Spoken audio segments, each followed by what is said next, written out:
যেতে হয় এই সামান্য একটা সার্ভিসের জন্য। এটা হয়তো ঢাকায় সচিবালয়ে বসে হয়তো সবাই অনুভব করেন, তোমার তো নিশ্চয়ই এদের সঙ্গে দেখা সাক্ষাৎ হয়, কিন্তু বাস্তবে যে পরিমাণ হয়রানি, এবং শুধু হয়রানি না, উৎপাত, দালালের উৎপাত,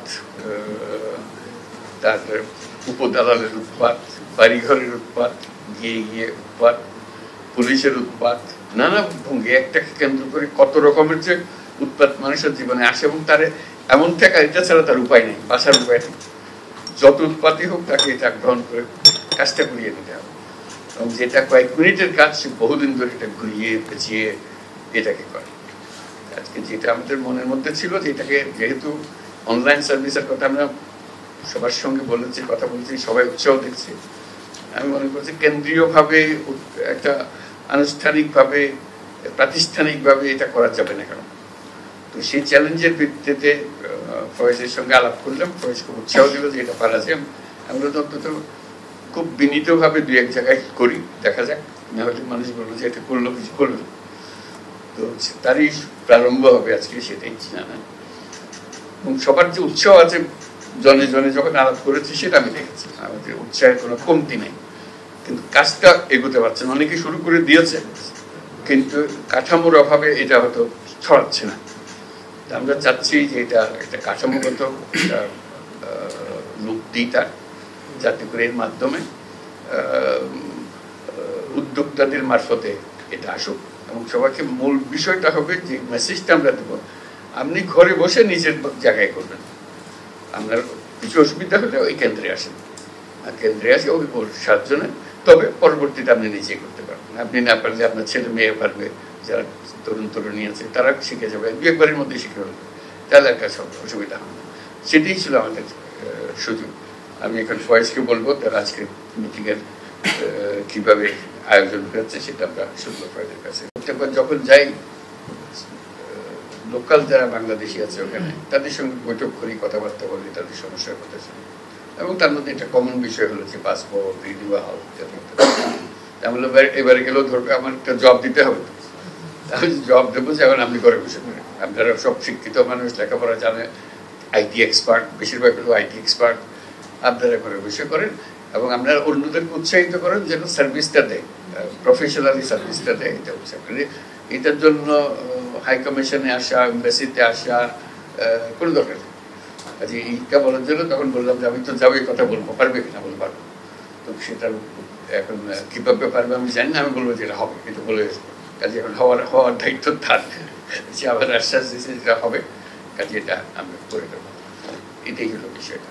আর যে বলবে, যারা বলবে কোনো অ্যাড্রেস করার দরকার নাই, অমুক অমুক অমুক, এগুলো একবার হয়ে গেছে, এটা শেষ, তারপরে যা করার করবে, খুব ইনফর্মালি আলাপ। মাঝে মাঝে বলবো কথা, এটা প্রসঙ্গে যে জাপান যাওয়ার প্রসঙ্গ, তো সেখানে আলোচনা প্রসঙ্গে জানলাম যে জাপান সরকার যারা জাপানি ভাষা বলতে পারে তাদের লেভেল আছে, লেভেল 1, লেভেল 2, বিশেষ লেভেল 4 পর্যন্ত যে পারবে তাকে ওটা পাস করলে নিয়ে যাবে, এটা বিষয় না। কাজে আমি বললাম যে তাহলে আমরা বসে আছি, কারণ তাকে একদম জাপানি ভাষা শিক্ষক আর চলে যাক সেখানে, তারা বলতেছি নিয়ে যাবে। তো সেটা আমি আলাপ করে আসবো কিভাবে করবো।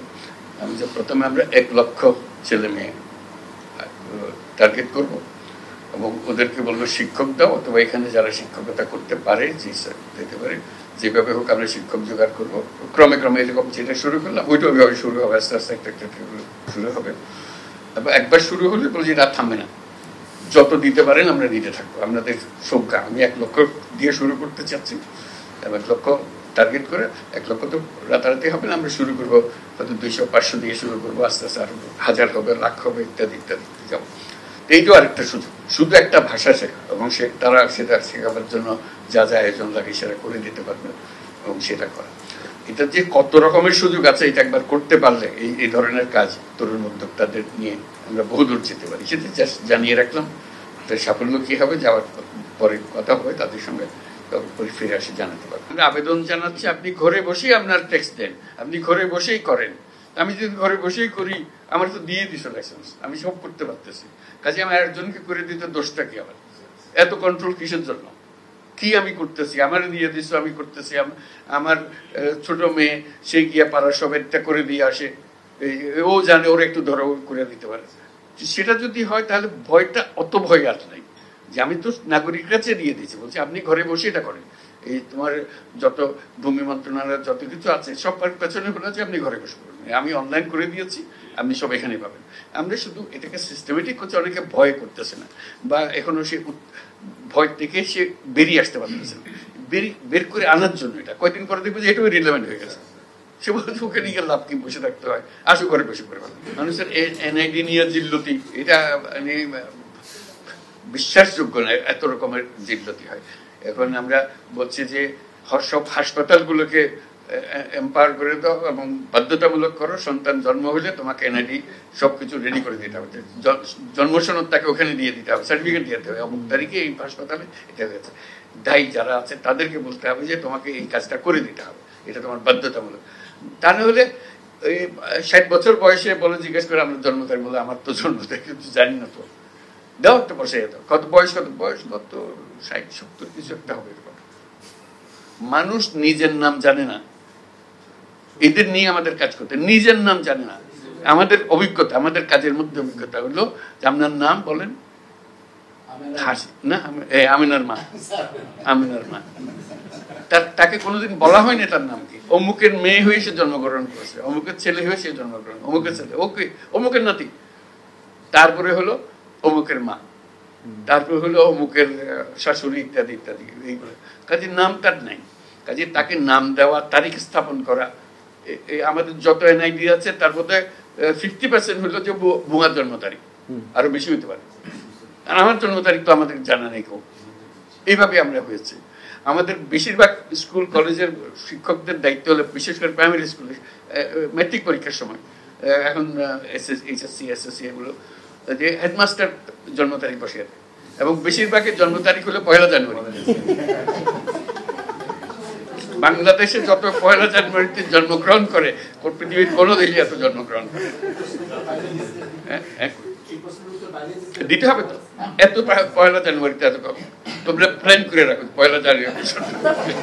আমি খুব এক্সাইটেড আজকের দিনের জন্য, সবাই মিলে এসেছি আমরা, একটা বড় রকমের কাজ এটা, যাতে করে আমরা জানি যে আমরা যে যাত্রা শুরু করলাম এটা সবার কাছে আমরা পৌঁছে দিতে পারবো। এটা একটা ঢেউ শুরু হবে, যাতে করে সার্ভিসগুলো নিশ্চিত মনে এবং সঠিকভাবে সেই সার্ভিসগুলো পায়, কোনো রকমের উৎপাতের মধ্যে দিয়ে তাকে হয়রানির মধ্যে দিয়ে যেতে না হয়। আজকে ফয়েজ বললো যে প্রত্যেক মন্ত্রণালয়কে অনুরোধ করেছে একটা করে অন্তত দেন, একটা করে শুরু হোক, যারা বেশি দিতে চায় মোস্ট ওয়েলকাম, যত বেশি আসে তত ভালো হবে। তো কেউ যদি পরীক্ষা করতে চায় একটা দিয়ে দেখি না আবার কি বিপদে ফেলে আমাদেরকে, সেটা আমাদেরকে নিয়ে টানাটানি করবে, দ্যাটস অলসো ওয়েলকাম। কিন্তু এটা গিয়ে একটু দেখে আসে আর কি করে, যেহেতু আমরা এখানে আছি, একটু যে 3টার কথা বলছে এটা বাস্তবে কিরকম হচ্ছে, প্রথম দিকে হয়তো বেশি লোকজন আসবে না যেহেতু জানে না, আস্তে আস্তে যখন আসবে একটু গিয়ে উঁচি মাইরা দেখে আসলাম যে কি হচ্ছে, কি আলাপ সালাপ হচ্ছে, একটু শুনলাম তারা কিভাবে কাজ করছে, 2-1 সঙ্গে আলাপ পরিচয় করলাম, নিজে যদি উৎসাহ বোধ করি ঠিক আছে, আরো আমরা 2-1টা আইটেম দিয়ে দেখি কিরকম করে। আর যদি মনে হচ্ছে আমার আইটেমটা দিছিলাম কিন্তু ভালো করছে না, একটু ড্র করলাম, আবার দেখলাম কিভাবে করলে এটা সঠিক হবে। এইভাবে আমাদের একদম ঘরের ভেতরে বসে থাকলে তো এটা করা যাবে না। আমরা বলছি অনলাইন, আমরা কিন্তু বলে যাচ্ছি অনলাইন দিচ্ছি, ঘরে বসে করুন, এটা ঘরে বসে চাইতেও আরো ঘনিষ্ঠ, ঘরে বসে করা তার কোনো নিয়ন্ত্রণে আমি খুঁজেও পাচ্ছি না। এটা অন্তত গিয়ে দেখে আসতে পারতেছি কে কি করছে, কিভাবে হচ্ছে, কয়টা করেছে, কি ধরনের সার্ভিস লোকে পছন্দ করছে। এখন ধরো 10টা-12টা সার্ভিস একসঙ্গে হয়তো হবে, হলে তার মধ্যে কোন সার্ভিসটা সে বেশি চাচ্ছে, 1 নম্বর সার্ভিস কোনটা বেশি চায়, 2 নম্বর সার্ভিস বেশি কি চায়, তাহলে সেটার থেকেও আমরা একটা ধারণা পাবো, সেটাও একটা স্ট্যাটিস্টিক্স আমাদেরকে দিতে পারে, এটা উৎসাহিত করবে সবাইকে।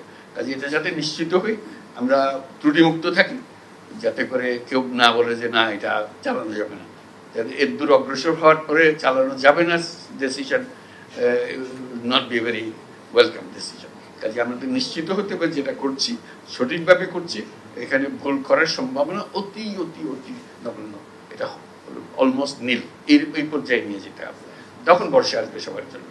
আজকের মধ্যে এখানে আমরা সমাপ্ত করি, সবার জন্য একটা হাততালি একসঙ্গে।